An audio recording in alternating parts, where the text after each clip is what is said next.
Թեդ Բանդի անուն, որը ասոցացվում է ոչ թե մարդասպանի, այլ ուժեղ կամք ունեցող եւ իհարկե գեղեցիկ տղամարդու հետ։ Նա ապացուցեց, որ խարիզման ամեն ինչ կարող է լուծել, նույնիսկ դատավարությունը իր օգտին շեղել։ Այսօր խոսելու ենք 21-րդ դարի ամենահայտնի քեյսերից մեկի Թեդ Բանդիի մասին։ Հա, գիտեմ շատ են խոսում ու այսօր փորձելու ենք որքան հնարավոր է հակիրճ, բայց եւս մեկ անգամ անդրադառնալ այս քեյսին, որտեղ ինքը շատ հետաքրքիր է, մենակ այն մի պարզ պատճառով, որ նա ոչ թե մարդասպան էր, այլ ուղղակի գեղեցիկ տղամարդ։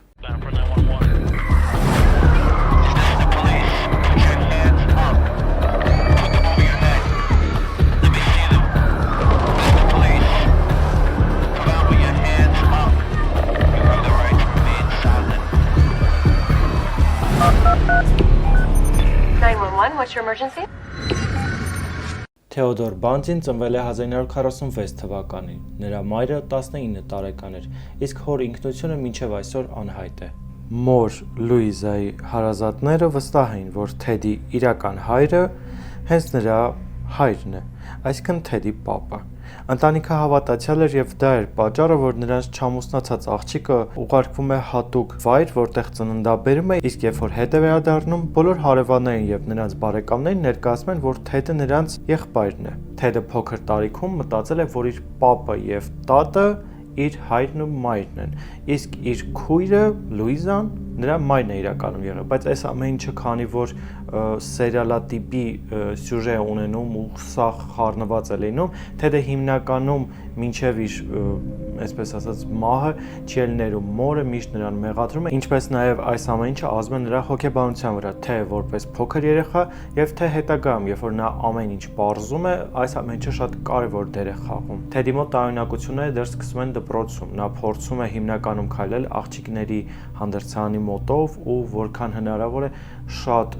տների մոտով, որտեղ որ աղջիկները ուղղակի պարում էին կամ փոխվում էին։ Թեդը ֆիքսել էր մի քանի տներ իրենց թաղամասերում, որտեղ այդ ժամին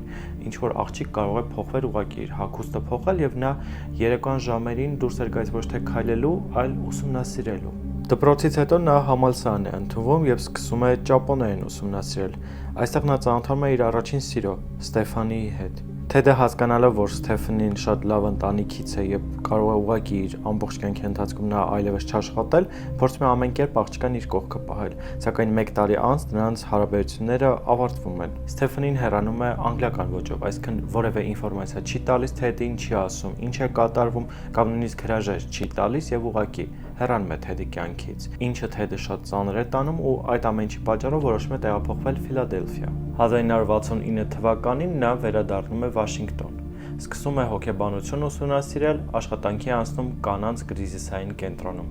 Նրան սիրում եւ հարգում են բոլոր պրոֆեսորները, աշխատակիցները եւ կանայք։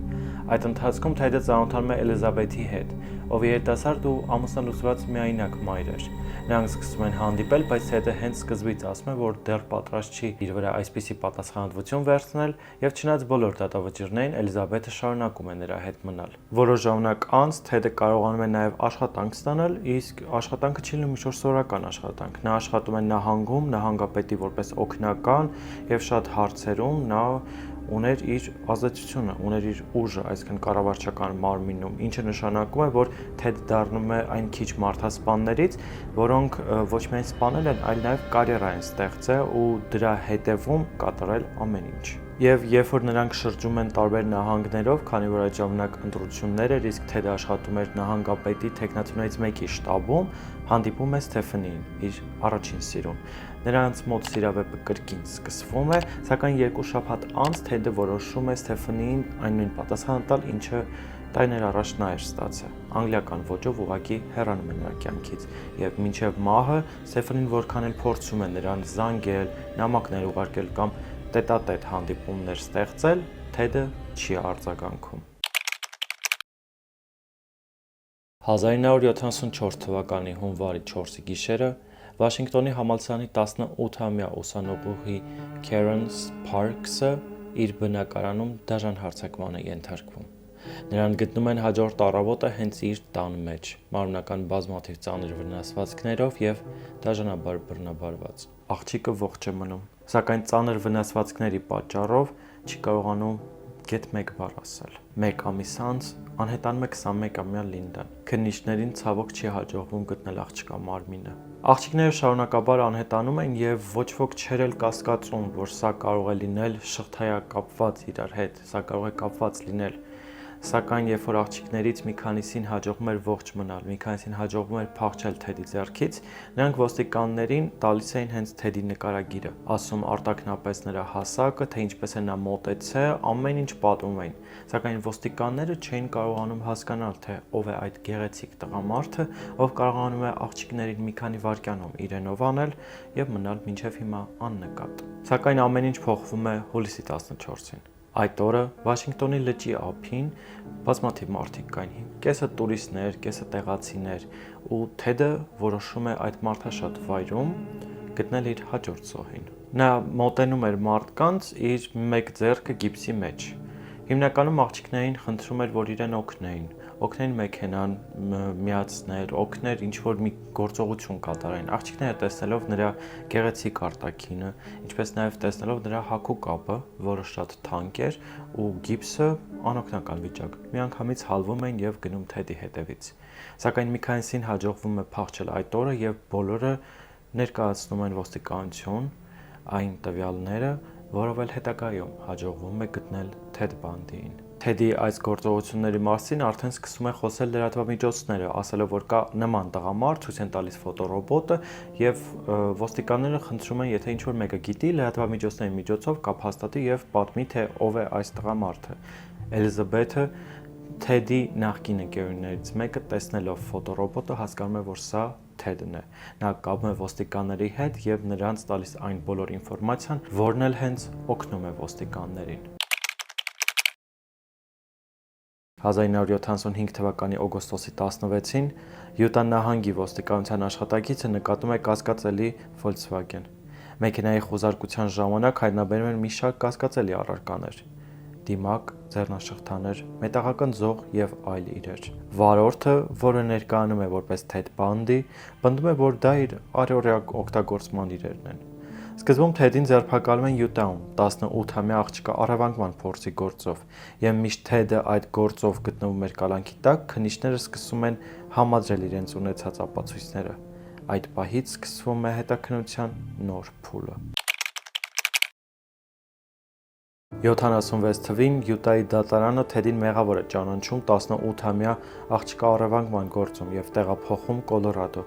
որտեղ պետք է պատասխան տար արդեն մեկ այլ սպանության մեղադրանքով։